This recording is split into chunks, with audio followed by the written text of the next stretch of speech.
Hi! Tickets are available right now for my first ever comedy tour. That's right, I'm hitting the road and bringing this funky show to a city near you. This will be the most experimental show I've ever done. An hour of brand new material with musical numbers and personal stories I've never posted before. Click the link in the description to get your ticket today.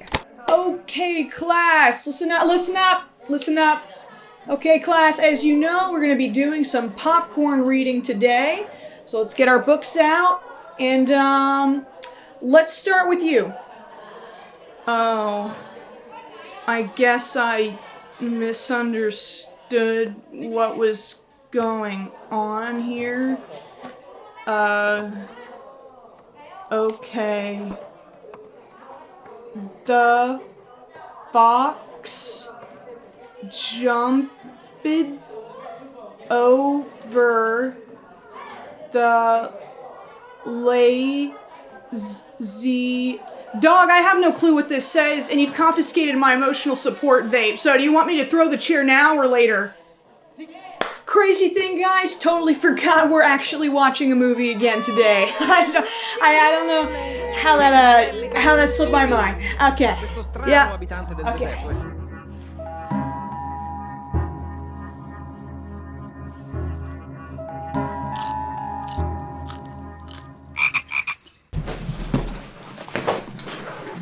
Oh, sorry I'm late. She wore a silhouette of clothes that were extraordinary, but somewhat gauche. This sentence was presented by a student to his classmates in a TikTok that has since gone viral because they couldn't read it. She wore a suit, clothes that were extraordinary, but somewhat gauche. She wore a sahalit of clothes that were extraordinary, whatever, bro. She wore a... Oh, baby. Contrary to the opinions of the comment section, gauche is not this completely antiquated term that you have to blow the dust off of the papyrus scroll to read. It is probably rare for a high schooler to come in contact with it, though. It's also French in origin, and those guys, what do they know about spelling? Silhouette is a middle school level word. This vocabulary list published by DataWorks mentions it being introduced by 6th grade, but it is spelled in a challenging way. French again. My god, will someone take the letters away from them? I mean, seriously, usually you have to buy a vowel, so I can only assume they got some buy one, get one free kind of deal. Extraordinary, though. That one does bug me. People are pointing out that the sentence is awkwardly worded. To be fair, the student who wrote it is also going to the same school, so not sure why we're surprised by that. Also, the structure of a sentence shouldn't affect your ability to recognize and pronounce the individual words. The sentence could be, she photosynthesized bioluminescent prestidigitation anachronistically. That's meaningless syllable salad. But it shouldn't matter. The student presented another note card for his peers to read in a follow-up video. What the does that say? Why am I reading this? No, I'm not reading this. The colonel asked the choir to accommodate the governor's schedule. What does that mean? I don't know, bro. Right, they asked the people to sing for the governor's schedule. I don't know what this means. This is more of a reading comprehension challenge. Forget the students. Once again, I am more concerned about the comment section. Answer: the colonel would like the governor to make time for the choir in his timetable for the day, so he asked him. No bars. Okay, I mean, you're so close, King. You're so close. You're almost there. No, he asked the choir to change their schedule to fit the governor's. In your own words, it literally means what it says. What does this mean, in your own words? Like it's not the most literal, straightforward sentence ever. I mean, it is really self-explanatory. Really, a situation of the pot calling the kettle illiterate.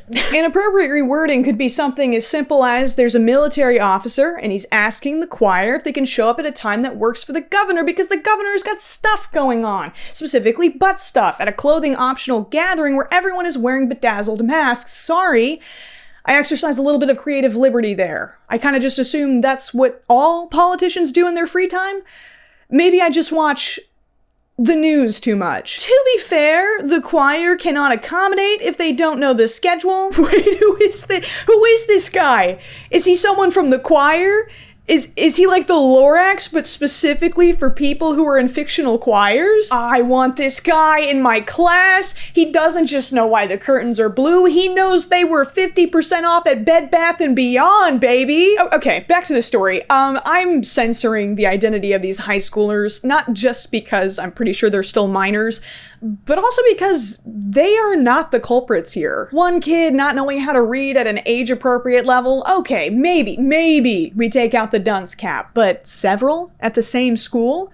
This indicates something systemic. These TikToks were filmed at the Preparatory Charter School of Mathematics, Science, Technology, and Careers in Philadelphia. In their defense, they didn't call themselves the Preparatory Charter School of Reading Sentences Good. The student left a comment on this second video saying there was actually one person that got it right in the next video I was gonna post, but the school board is starting to threaten me with losing my graduation and not going to prom and even expel me, so I don't think I can post it, which quickly started to circulate online. But according to the Philadelphia Inquirer, the school denies this, saying that the videos posted were misleading and unfair, but that the student in question is not facing expulsion. By the time I finished this script, the student had posted 12 total parts to this series, so maybe that is the case. Anytime someone is rewarded with views, the authenticity of their content does come into question, but the school also has a reason to be dishonest here. Charter schools are usually privately owned while siphoning off funds that public schools rely on. They try to distinguish themselves from public schools by claiming to offer a higher standard of education and more individualized learning, despite often not requiring teachers to be certified. Guerrilla journalism like this, exposing their prestigious program to be a flop, could really shake things up in the teacher's lounge. The article goes on to point out, on Pennsylvania state assessments in the 2024-25 school year, 46.5% of students at the school scored proficient in English language arts, compared to nearly 50% statewide. Regardless of who's telling the truth, the reaction to these clips and the conversations they've accelerated are far more interesting to me. The clips seem to confirm many of the fears I've seen expressed online about Gen Alpha and young Gen Z students. Are we facing generations of undisciplined, apathetic, and uneducated youth? Well, according to the many teachers and ex-teachers who have taken to the internet to share their testimonies, a distant, haunted look in their eyes like that of a Vietnam War veteran who just heard a car backfire a block away. These kids cannot be quiet. They're not reading full books. They're not. I'm walking right out the door. I won't ever be back. This year I had 3 kindergarten teachers quit the first week of school. And when you ask them why, it's behavior. It is constant. Whether it's this or the tapping. I put in my resignation.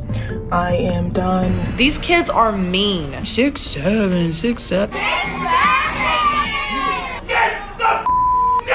Every teacher wants every non-teacher to know from the bottom of our hearts, these kids. Each and every one of your kids. Maybe. But before we continue, I'd like to take a second to talk about today's sponsor, which is very easy to read because it's only 2 syllables. Whatnot. You know what else is easy to read? Comic books. They're like the gateway books to reading. And you can also look at some really cool human-made art to detoxify your eyes from all of that, fruit, Love Island. Do people care about that anymore? Whatnot makes it easy for me to shop for comic books with their category tab, which allows me to filter live streams to find what I'm looking for. I've been a big Deadpool fan for over a decade, so obviously this cover of Deadpool giving Spider-Man a very platonic brotherly embrace was calling my name. Then I was able to snatch up these Ninja Turtle comics, Venom, Jurassic Park, what can I say? I love violence and reptiles. It's honestly really wholesome to just hop on in the evening and chat with random sellers. They're often small business owners or people literally selling stuff out of their bedrooms. I can ask if they have specific items and they respond in real time, thanking me for my purchases. Awesome grab frog. Use the QR code on screen or click the link in the description to get $15 off your first purchase anywhere on the app. There are so many comic books sitting in people's musty garages that could be on your shelf for that price or less. Plus, if you follow my account @FrogBaiter, you'll be entered to win $1,000 of Whatnot credit. With that kind of money, you could buy comic books that haven't been sitting in people's musty garages garages and are instead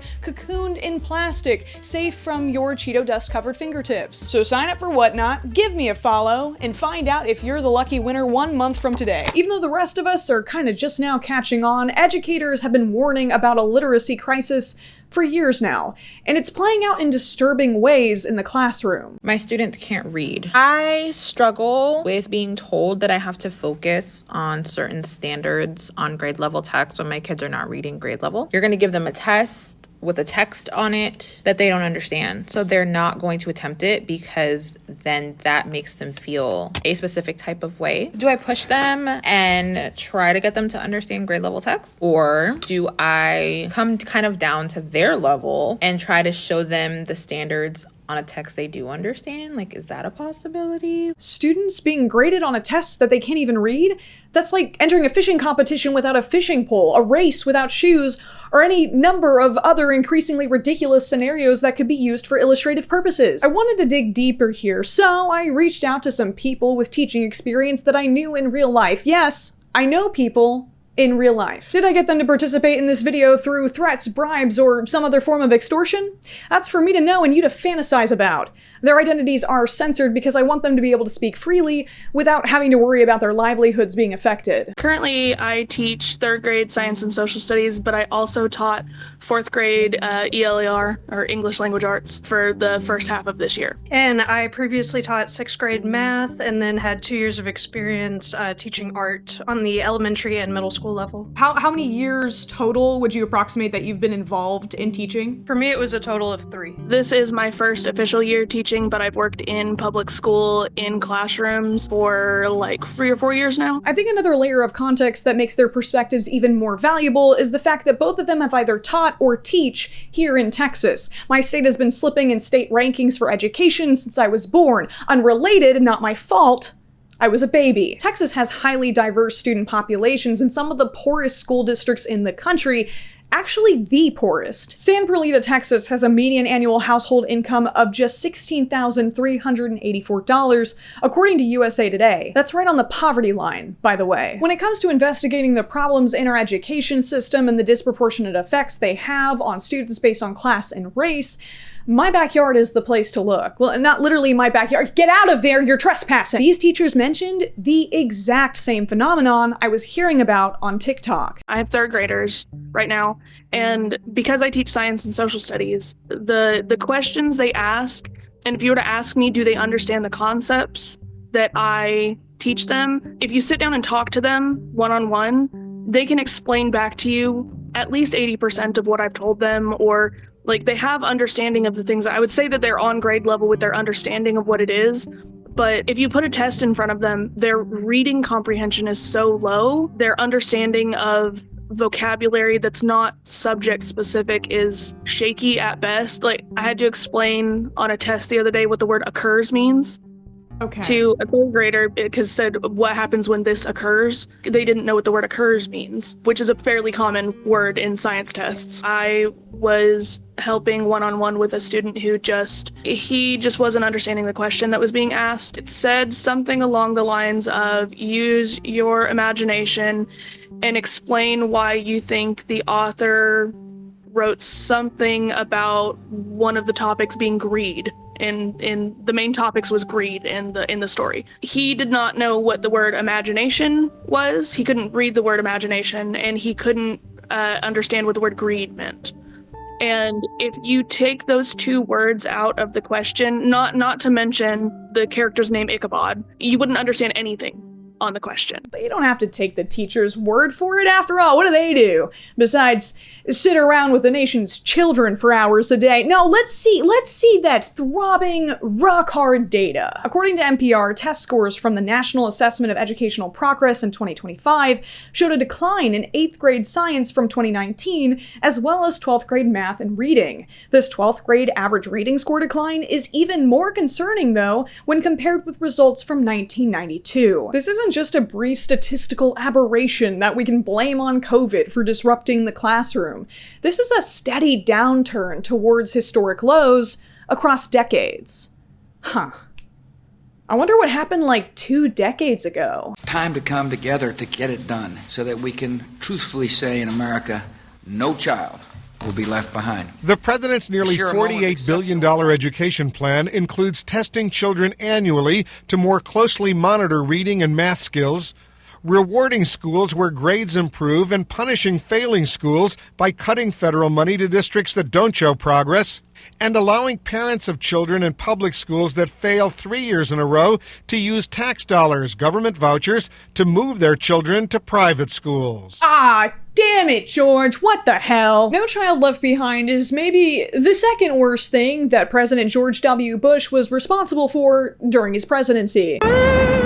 Jury's still out. The entire structure of this act hinges on a very specific philosophy, that the failures in US K-12 education were largely due to schools simply being too lazy. If that laziness was punished enough by withholding money and forcing closures, it would fix everything. It takes some pretty big bootstraps to lift the entire public school system, but by golly, with enough gumption, maybe we can do it! We didn't do it. Turns out using threats to fix shortcomings in the American education system is a lot like walking up to the breach, torn into the hull of the Titanic by an iceberg, and yelling at it. There's a leak in the boat! Huh? I don't know why I specified that it was an iceberg, as if you guys would know that.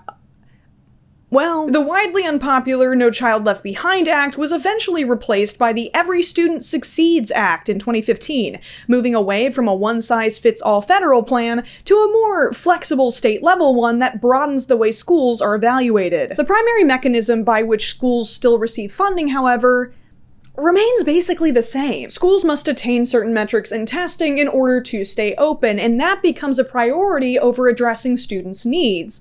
It also encourages some pretty suspicious maneuvering behind the scenes. Many teachers have expressed frustration that they are forced to accept late work long after it's due, and even give credit for zero work to inflate the school's performance. If you don't know, in many schools in the US right now, students receive 40% or 50% if they do zero work, if they do not complete an assignment, in my school included and many other schools. If you don't comply with fudging the numbers, you could be punished, which is exactly what happened to a Florida teacher who was fired over this as far back as 2018. Toronto found out about what she says is the school's no zero policy, reflected here in the student and parent handbook. But what if they don't turn anything in? Well, we give them a 50, I go, oh, no, we don't. Toronto was terminated on September 14th, but there's no cause mentioned in the letter from the principal since she was still in her probationary period. On her last day, she wrote this message to her students on her whiteboard before she left and sent out a picture of it through a class app. Toronto hopes this time she motivates policy change. I'm so upset. We have a nation of kids that are expecting to get paid and live their life just for showing up, and it's not real. Teacher fired for grading work accurately is the type of headline where you have to check the source to make sure it wasn't published by The Onion. While some states like South Carolina are trying to address this problem by banning what's called grade floors, this is still common in American classrooms, which contributes to a serious lack of motivation to complete assignments. According to many teachers, students' inability to do schoolwork is usually less of a problem than their refusal to even try. I had so many kids today say, Mr. Gomez, can you come help me? I would come and help them. Nothing on their paper. And when I say nothing, their name wasn't on their paper.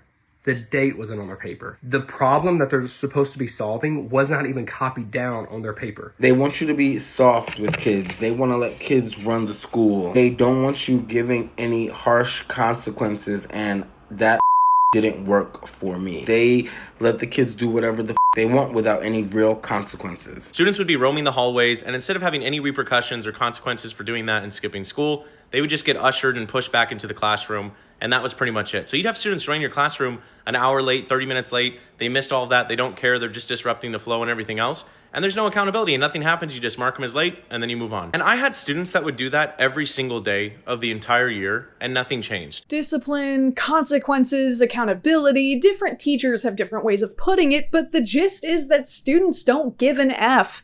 They'd rather take the F, and this is the one job where your employment depends on the vibes that a high schooler decides to bring to the function. Specifically, their quadratic functions. I can't teach the class because your kid wants to be a disruption, because your kid wants to be on their phone, because your kid does not give a flying about their education. I've literally had students say, I'll just take the F. I don't want to do it. And that's somehow supposed to be a reflection of my teaching. Even the most basic assignments, things that I would have taken for granted when I was in school, homeschooled, so it was my mommy, but still, students are treating as impossibly difficult, and they try to barter with their teachers for less. They will have some type of assignment where they will have to write at least a paragraph, meaning 5 sentences. 5 sentences.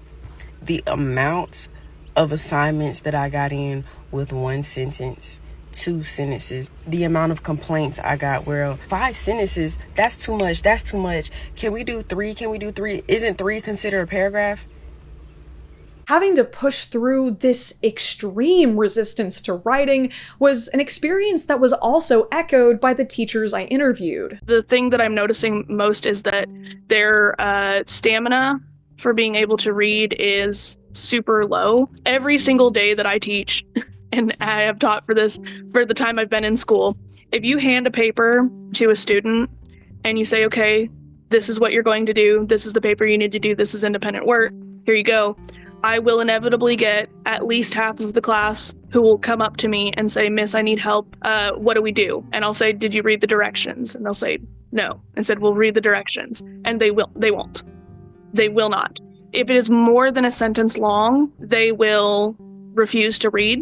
At the top of the worksheet, you'll have like a paragraph, and then you'll have like bullet points that give them like step-by-step instructions on what to do. Inevitably, I'll have at least 5 kids in my class who will circle one of those bullet points as an answer to a question, even though there was no question asked. Oh, wow. Okay. Yeah. They will go on to fill in the blank questions, and they will all draw lines from the word bank to the question, but they won't write the answer in at all. And it's stuff like that. They won't read anything. And I've had multiple kids tell me that they start reading and they get bored, and so they stop. Look at the cat I dragged in. He goes to private school. Look, as much as nerds like me want to pretend that learning is its own reward, at least it's what we tell ourselves when we don't get invited to things, it is objectively harder and more boring than not learning sometimes. There has to be some outside force to disincentivize taking the easiest route, or kids will take it. They might not be able to add or subtract, but they can do the mental math on the situation. Why not show up late, get on their phone, talk loudly to their friends, and not participate if they're not going to be punished over it? Why show up at all? Where are they supposed to find confidence if nothing is expected of them? Remember when everybody told teachers that they needed to give their students grace? These kids are going through a lot. You know, there's a worldwide pandemic going on. Things are rough. We can't possibly expect these kids to accomplish anything in class. If they don't turn it in, still give them a 50%. If they need an extended time, don't take away late points. You know, at least they're getting it done, which is what we ultimately want. To be clear, I was guilty of this too, because I had the best of intentions and was like, we're trying to help these kids. We want to have understanding. We're all stressed. But what we accidentally did is we convinced these kids by taking away accountability that they couldn't do it. All we were trying to do was make it more accessible. And what we told them instead, and what they internalized, was you couldn't possibly figure this out on your own. There's no way you could just like lock in, you know? Can teachers counter this complete lack of learning stamina? Well, the teacher I talked to had a great idea. I was in my 4th grade class, and their writing stamina had gotten so incredibly poor. I was lucky if I got a sentence out of them, a full sentence, let alone a properly punctuated sentence with capital letters and periods. It had gotten so bad to the point where they were all telling me, I can't write, that I had to go talk to their original 3rd grade teacher and be like, why are all my students telling me they can't write?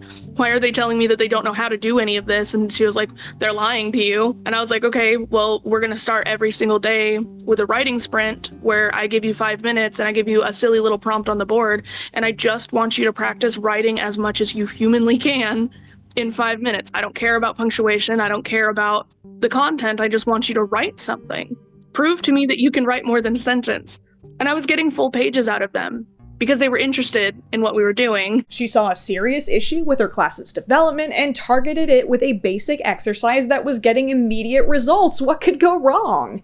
Well, if you're a teacher, you probably know exactly what went wrong. Side note, I was told that I couldn't continue doing that and that it was not appropriate for my classroom and that we had to end the writing sprints. That sounds like it was an effective solution for the issue that you were dealing with. Who told you that you weren't able to do the writing sprints anymore? It was a combination of a few people, but ultimately it was basically anyone that was over my head.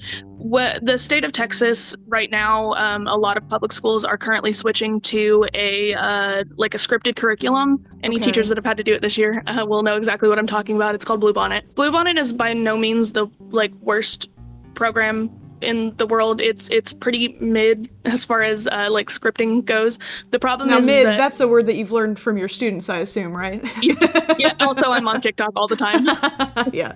Sorry. Continue. It's neither great nor horrible. It has a lot of mistakes that are in it, and the pacing is really bad. I taught for 2-hour-long classes. Well, it's about 2-hour-long classes.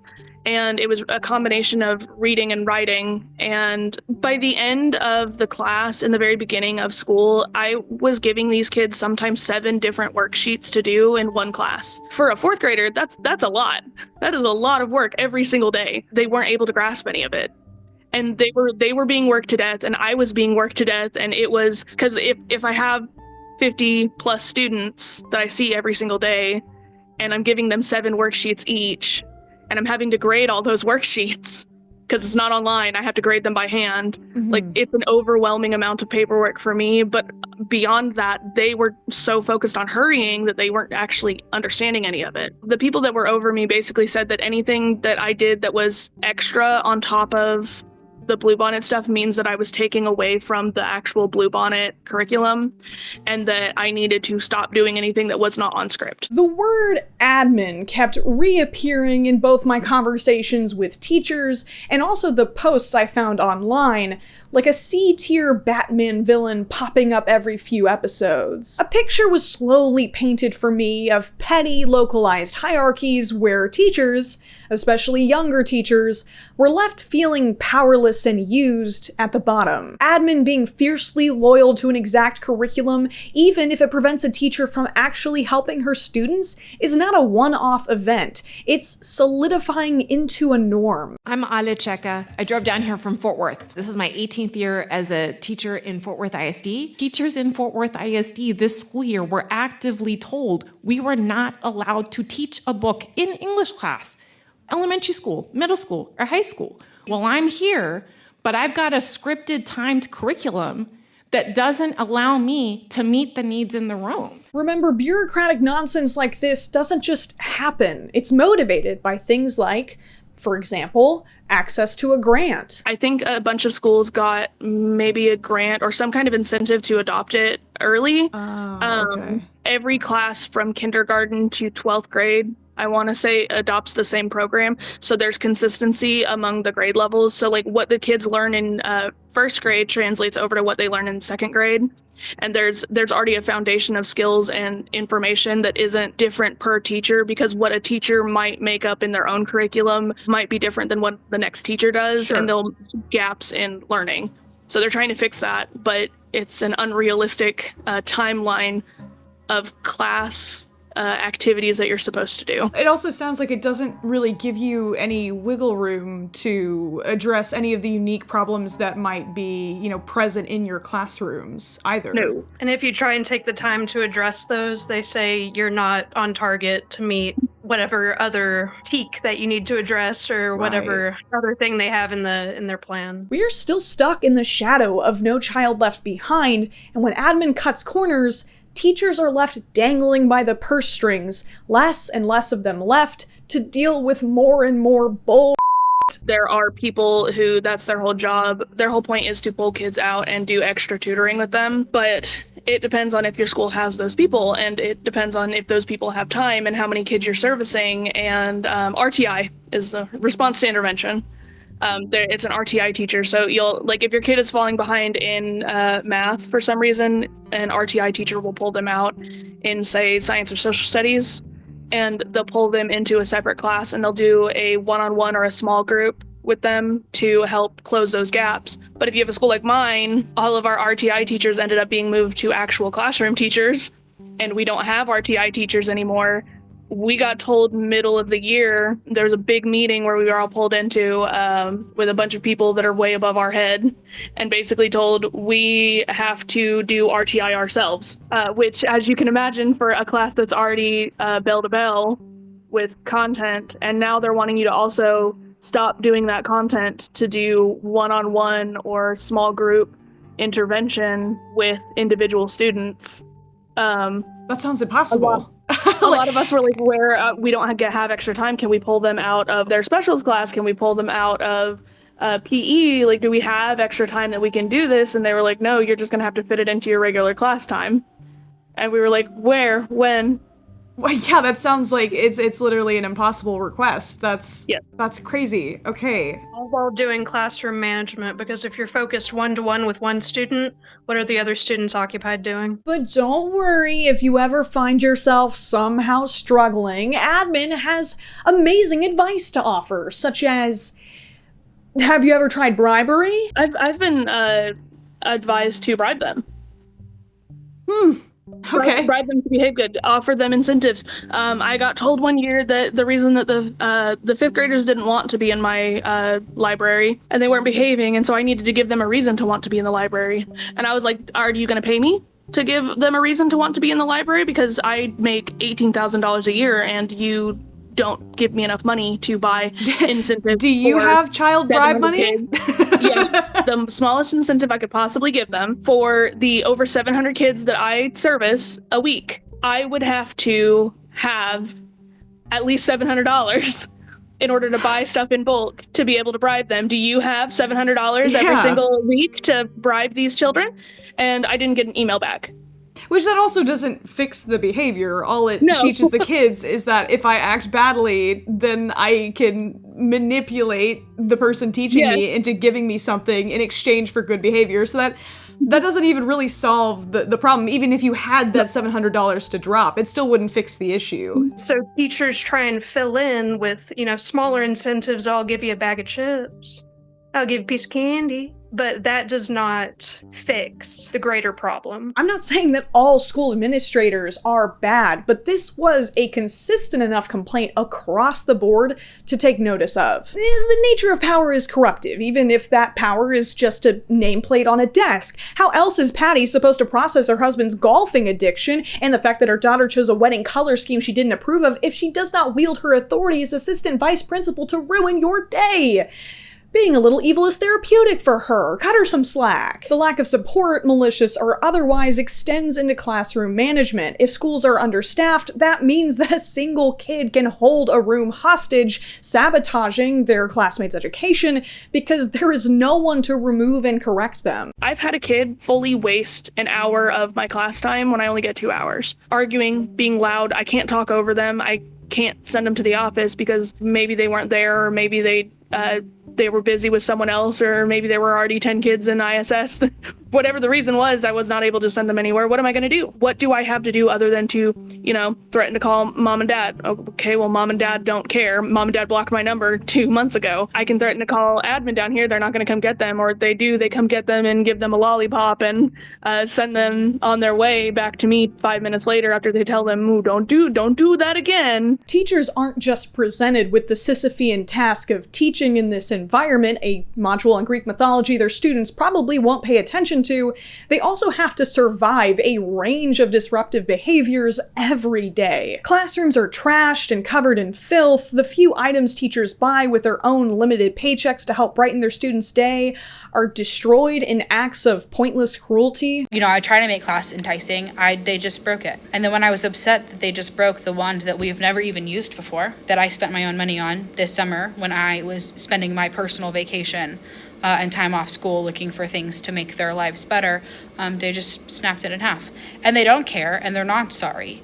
And when I was upset about it, he laughed at me. So it's not like it's ever going to get better. Any of their own property that they bring into class is apparently up for grabs unless it's literally glued down. It still has not been returned. Any instruction has to be delivered through endless noise and constant disrespect. Way too much talking and not enough writing. I don't see any notebooks out, and I've told you 10 times. And they might even have literal human urine thrown at them. What? No, that's a hypothetical, right? I'm definitely not staring directly at a link in my script to a video where a teacher's talking about that exact thing happening to them. I was talking with a student, and I just see his ball being like thrown and kicked around the gym. People are screaming, they're kicking it and running from it. All of a sudden, someone throws it over and it hits me in the leg, and I wasn't thinking, I was just talking to the student. I bent down to pick it up so I could put it on the bleachers, and I was like, why is that wet? And I looked at my leg, and there's a giant wet spot, and a student came over. He's like, Miss Glover, don't touch that. And I said, too late. Why is that soaking wet? Good kid. And he's like, they were peeing on that in the locker room. She could tell I was pissed. I walked right out to admin, told him, I was like, I just got hit by a urine soaked ball. Okay. FUCKTHEMKIDS. They'd be upset about that if they could spell. Did admin do anything about this? No. I said, okay, so like what's gonna happen? Like who's getting in trouble? What's the next step? They're like, well, we can't really pinpoint it to one person, so we can't really write anyone up. I'm sorry. So nothing's gonna happen? They're like, well, unfortunately, like we can't really do anything about it. If you're a student, you can literally piss all over your teacher and no one will do anything. If you are a student, you can literally piss all over your teacher and no one will do anything about it. This is somehow still the rookie leagues, though. That's right, having bodily fluids thrown at you barely qualifies as a bad day for a teacher. We haven't even gotten to the part where their lives are constantly in danger. Stories about extreme acts of violence in schools towards staff and other students have basically become commonplace now, without even including shootings in the discussion, but we cannot allow ourselves to become numb to this. There's a reason one of the teachers I talked to had completely changed careers and left teaching behind. It's very difficult to teach a lesson whenever you have kids fist fighting in the corner. Yes. And this is happening like in the classroom? Oh yes, 100%. In Wow. the classroom, in the hallways. Kids were bringing weapons to school. And using them. I will say that I did not feel safe. I worked at a school where it was so incredibly violent that one of the occurrences that happened at the school was publicized. Violence towards anyone was the normal occurrence at these schools, with each other, with teachers, with aides. That was the main reason why I decided to leave. There was a teacher that I worked with. She was a breast cancer survivor. A student punched her so hard in the breast that it ruptured her implant. Oh my god. Yes. Wow. Once again, how did admin respond? You could probably figure out the pattern by now. Or maybe you can't. At this point, I don't really know. How are these things being addressed when they come up? Like, what actions do you have as a team? No, they're not. They're just not being dealt with. The teachers are being gaslit. Okay. The teachers are being gaslit. Since I've decided to transition my career from education into healthcare, I've even met teachers that have sought healthcare from the abuse that they've endured while teaching. Like I said, they gaslight you. They make you think, oh, well, if you had just done X, Y, and Z, if you had read the TEKS that were on the board before you started your lesson, then maybe the kids wouldn't have slammed the other kid's head into the desk. When you have a child who is injuring teachers or injuring the aides that are in the room with them, or they're breaking things or breaking windows, or you need them to go to an alternative placement, or you need something figured out, because if something isn't, they're going to continue hurting people and other students and teachers and what have you, and you can't do anything or the admin says they can't do anything because they don't have the paperwork. They don't have enough documentation, or they're waiting to gather enough documentation to do something about it. It was always documentation.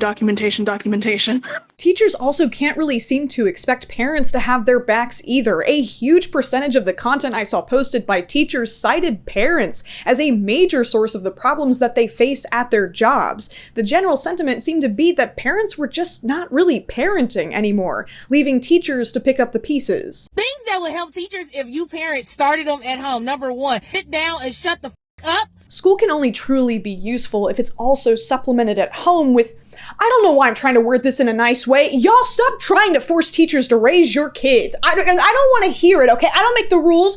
They came out of your genitalia, all right? So they're your responsibility. I had a parent a while back. We had a parent-teacher conference, and she was like, okay, what do you suggest that we do at home?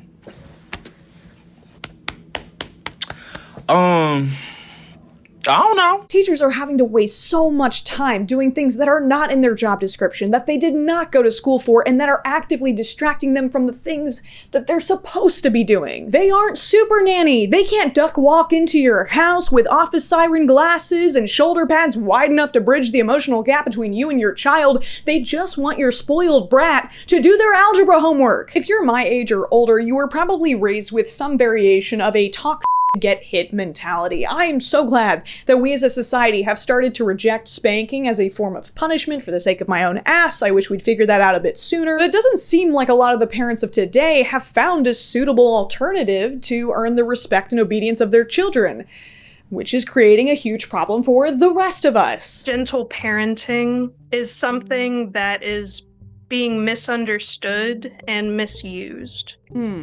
And it's going from being gentle to being permissive. A lot of what kept kids in line when I was a kid was the fear of getting spanked by your parents. It just was. A lot of parents took that away, and that's great. That's great. I'm all for that. We are for not hitting the kids. But they didn't replace it with anything. This kind of parenting is not that different from admin demanding that zeros be rounded up to push kids along. It says, I don't believe you're capable of being better, so why should I bother challenging you to try? It's laziness disguised as kindness. I see a lot of posts from parents that make it obvious that they're more interested in being their kid's friend than an authority figure that they can rely on. Valentina's late again, as usual. But here I am getting her Starbucks. I don't really blame this girl. I probably wouldn't respect my mom very much either if she just saw my delinquency as an opportunity to get pity points on the internet and kept getting me coffee whenever I wanted, like a desperate intern. There was a trend a while back where moms would film themselves with a caption that mentioned pulling their kid out of school early to get fast food if they had to deal with a teacher they didn't like. I think it's a more important lesson for your kid that sometimes you have to struggle through a really tough day with people you do not get along with. I mean that's basically all of adulthood, and you should prepare them for that. Also, judging by what we've seen today, I'm already on the hypothetical teacher side, I think. Not only do teachers feel the pressure to make up for this gentle parenting, but they also are frequently harassed by parents when their precious innocent angels who could do no wrong are held to any kind of standard. We noticed Mason has been bringing home homework. We're trying to protect his mental health and family time, so we don't really do homework in our house. Is there any way he can still get full credit without completing it? Thanks for understanding. Mason's mom.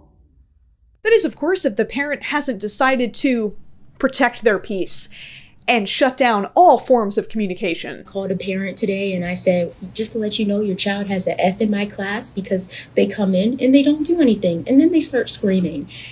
And you know what she said to me? She said, what do you teach? I said, media arts. She hung up. But both parents and teachers are up against a far greater threat to children's minds than school politics. That damn phone. I need my iPad because I don't understand the homework. I can help you if you don't understand. Social media is better at it. I'm pretty good at it. I should use social media, I think.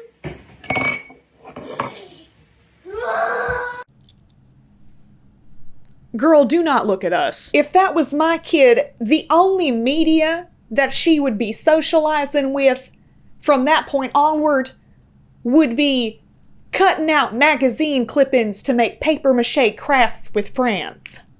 It's super duper easy to place all of the blame on parents, but you have to point out that no other generation in all of human history has had to deal with what they're dealing with. Sure, you used to have to protect your kids from typhoid, smallpox, and whatever, but now you have to protect them from the tiny shiny box of eternal hedonism and despair. And probably all that other stuff again soon as well. Our Secretary of Health and Human Services stays catching wild animals with his bare hands. To their credit, a lot of parents are begging for this sudden influx of screens to be removed from schools. The parents of elementary, middle, and high school students in Lower Merion are voicing their concerns. 430 have signed a petition asking to opt their children out of receiving school-issued Chromebooks or MacBooks. I was shocked to find out how much Chromebooks had invaded the classroom, and even more shocked to find out that sometimes they have virtually no restrictions on these devices. I mean, a kid just could be in class watching whatever the hell, what the hell is this? They get on their Chromebooks and they won't stay on what I tell them to stay on. And I have 15, 16 kids in a class sometimes, which is fairly small. And I can go around the room. They just close out the tab and reopen the tab. We didn't have any monitoring software on our Chromebooks until like middle of this year. So like I couldn't I couldn't monitor what they were doing, and if I wanted to see their history, I either had to contact our IT people, or I had to physically go onto their account on the computer and look at their history and hope they didn't delete it. So they could have been potentially looking at whatever. anything at all. Oh, and that they haven't provided any kind of monitoring until this year? We had asked, the library specifically had asked over and over, when are we going to get the kind of software that the middle school has? Middle school and high school both have it. Why do we not have it? We are a one-to-one school. Every kid has a Chromebook. Why are we not allowed to monitor? They would tell us you need to walk around and monitor them manually.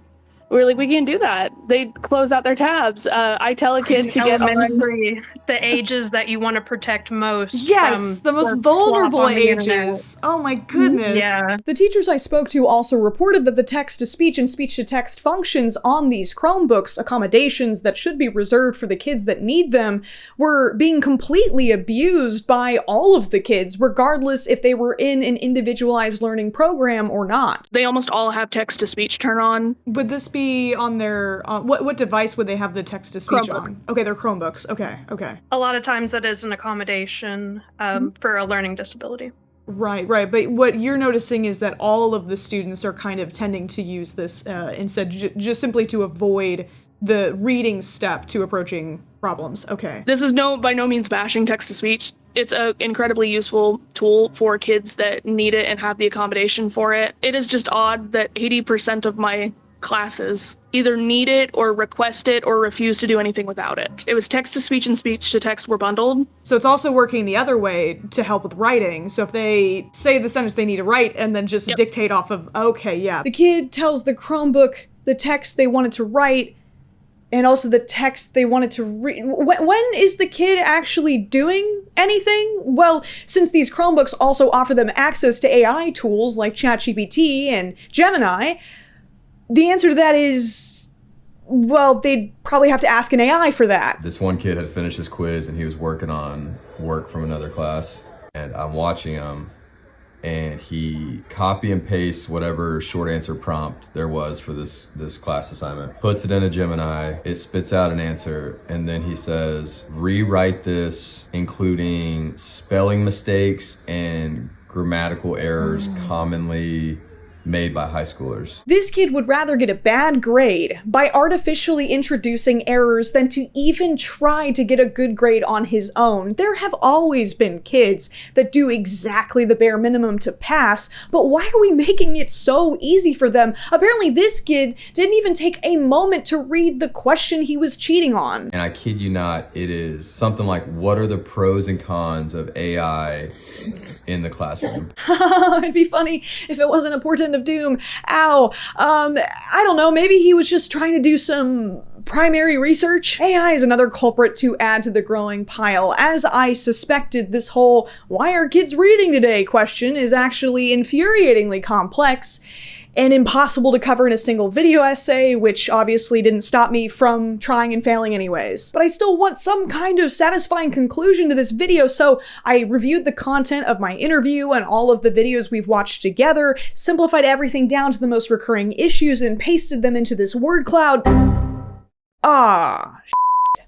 Hate it when this happens. Everything that the teachers I watched on TikTok and the teachers I talked to in real life mentioned could all be traced back to money. Admin greenlights policies or curriculum without the student's best interest in mind because they're trying to get as much money as possible through funding. They can't hire the amount of educators needed for the amount of students enrolled because they don't have enough money. A few weeks into the second semester of my son Caleb's freshman year of high school, his math teacher quit. So for the rest of the semester, because the school could not afford to hire a replacement or find a replacement, he and his classmates sat in a room without a teacher and stared at a Zoom screen and watched a teacher from across the hall teach his class. Teachers can't properly do their jobs because they're spread thin and overworked and they're barely making any money. Parents aren't disciplining their kids or supplementing their education at home because they're too busy at work trying to make money. Kids aren't taking their education seriously because they are looking into the hungry open maw full of jagged teeth that is the current job market, where they know damn well that unless their parents are already rich or they somehow go viral on TikTok, there is no money. The problem isn't with the kids. The kids are smart. They're watching the adults around them pull out their hair and guns every day. They see everything that we see, specifically on the brain-killing tablets that we gave them before they could walk, the police brutality, the genocides, the mass deportations. Two of my kids who are ESL kids, or English second language, when he wanted to answer the question of what migration was, he answered that it's when you have someone pick you up and take you back to another country. Somehow, despite this, we expect them to dutifully march through mindless testing that's not preparing them for a future that doesn't exist anymore. The kids are not all right. And it makes sense whenever you see and speak to them the hopelessness that they have. Hey, maybe if somehow they defy the odds and become a college graduate someday, they'll have the privilege of some sneering commencement speaker telling them how amazing the AI tools replacing them are. AI is rewriting production as we sit here. I know it. Deal with it. Or maybe that same AI will be running their literal graduation ceremony and skip their name on the most important day of their life. Isn't that worth working towards? We will not be able to walk the stage a second time in order to have the name on the screen. I think that's ultimately why the comments under the "Can you read TikTok" videos bothered me so much. They were funny, but they didn't seem to grasp the scope of the problem or how long we've been building towards this crisis point. Much like the No Child Left Behind Act, we can't just punish our way out of this. Cancel summer school all year round. Cancel prom. Maybe Harvard isn't that hard to get into. What are teachers doing all day? What are they going to school for? This smugness also coming from adults who are, ironically, scrolling on their phones instead of doing anything productive. When's the last time that you read a book? When's the last time that you wrote an essay? Seriously, I'm not sure that all of you guys could read these sentences either. Read the index card. She wore a silhouette of clothes that were extraordinary but somewhat gauche. You know what gauche means? No, not really. The animal's persistent affection reflected a deeply ingrained behavioral resilience. But somewhat gauche. I'm not a teacher. I'm just someone who hangs out with teachers for fun, because clearly years of being a teacher's pet were not enough. But here are some basic changes that even I, a regular ass American citizen, know that we need to make. First, return to pencil and paper. Get those damn Chromebooks out of there. We cannot expect children to exercise the impulse control needed to not misuse them, and we certainly cannot expect teachers to have the bandwidth to monitor dozens of them. To use a metaphor, which I love to do, it's much safer to take the bullet out of the chamber than it is to wear a bulletproof vest. Besides, it's hard to serve a bulletproof vest. They're vaguely Republican coded. The temptation just needs to be fully removed, at least until the fundamentals of reading and writing have been established. Lock the technology back up in the computer lab where actual computer skills can be taught, and occasionally some Minecraft may be played as a treat. Force the kids to cheat the old-fashioned way by looking over some nerd's shoulder. At least that requires effort, specifically in your neck muscles so that you can lean far enough forward to see the nerd's paper. The Swedish government is actually doing that right now, not working out their neck muscles, but removing screens from the classroom because of falling literacy rates after years of digital-focused learning. Remember, even though I've limited this video to the United States, because otherwise it would be 7 hours long and I'd probably be crazy by the end of it, the issues I've brought up affect students around the world. An actual system of consequences must be reintroduced. We don't have to go back to stern school marms brandishing rulers to reddened knuckles and backsides. Please send them my way.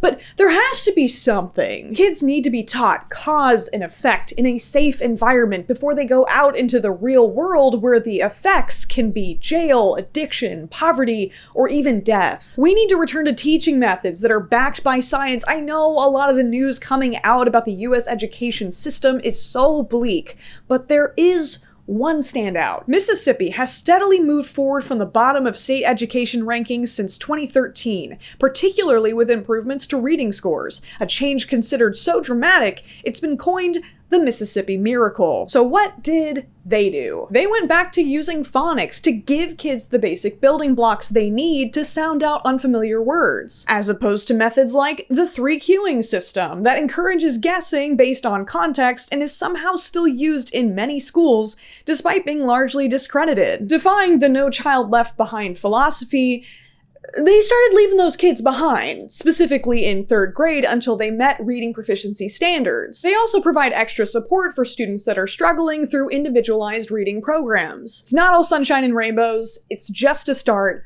but why aren't we seeing this in more places? Why aren't we seeing miracles across the states? Is it to pay out tech bro buddies? Is it to divert funds to private school owning buddies? Is it simply to keep the working class further subjugated by denying them access to basic education? The dress code for a Funky Frog Bait video usually involves a tinfoil hat, but I really don't think you need one this time. Like I said, just follow the money. I don't want to end on a hopeless note. I want to give you guys action items. We can all recognize that the current US education system is failing. From there, we can either A, fight for policy change that will fix that system, or B, fill in the cracks in that system as it currently exists. I guess you can do both if you're like trying to show off. The first step of option A is pretty easy. Don't vote for people who want to cut funding to education. Right, guys? Oh, okay. What about at the state level? Well, I'm not going to go through every single star on the flag, but I'll tell you it's important to pay attention to which politicians feature education prominently in their platforms. I can say that in my state, if someone were to firmly grasp Greg Abbott by the handles and gently push him out of office, that would be a great start. Under his leadership, Houston ISD is in shambles, strangled of resources, teachers dropping like flies, and it looks like a lot of other districts are following suit. Which would you rather cut? Assistant principals, nurses, or librarians? Which would you rather cut? Art, music, or athletics?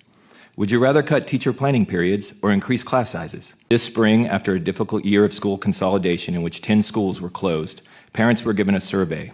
We were told that due to a record budget deficit, the district would have to consider cutting any position or program that wasn't strictly required by law. San Antonio ISD has a $46 million budget deficit, Judson ISD $35 million, Richardson ISD $37 million, Comal ISD $36 million, Cy-Fair ISD has a $74 million budget deficit, and the list goes on. It's not that the districts have mismanaged their finances, it's that the state legislature has kept the funding formula flat in the face of rising inflation. But don't worry, good old Greg is replacing the STAR assessment test with even more standardized testing. More tests is what you wanted, right? More tests that students can't read? Awesome, we got those. Oh, and don't forget, our public schools can hire chaplains as school counselors too. That should help. Does your bill specify any qualifications for chaplains serving in our schools? I don't think there's any specific qualifications. Our kids may not be able to read, write, or do arithmetic, but I promise you, we will make sure that there is a man on school property without any verifiable credentials that will lead them in prayer. Amen. Representative Gina Hinojosa is running against Abbott this year, and education reform is central to her campaign. Or I guess we could just have him for another 11 years. What about outside of politics? They're depressing as hell, frankly. What if I want to walk out my door and do something right now? What is option B? Volunteer at your mother, and I can't stress this enough, library. Kids might not be getting the support they need in school, but that doesn't mean that you can't help them outside of it. When I look up Dallas Public Library, for example, I can immediately find a bunch of opportunities to help with children's programming and after-school events. What if you're stuck at home? Well, do you have access to a somewhat decent camera and microphone? Why not put out some child-friendly educational content about a topic you're passionate about? I promise it's better than whatever slop the algorithm is feeding them.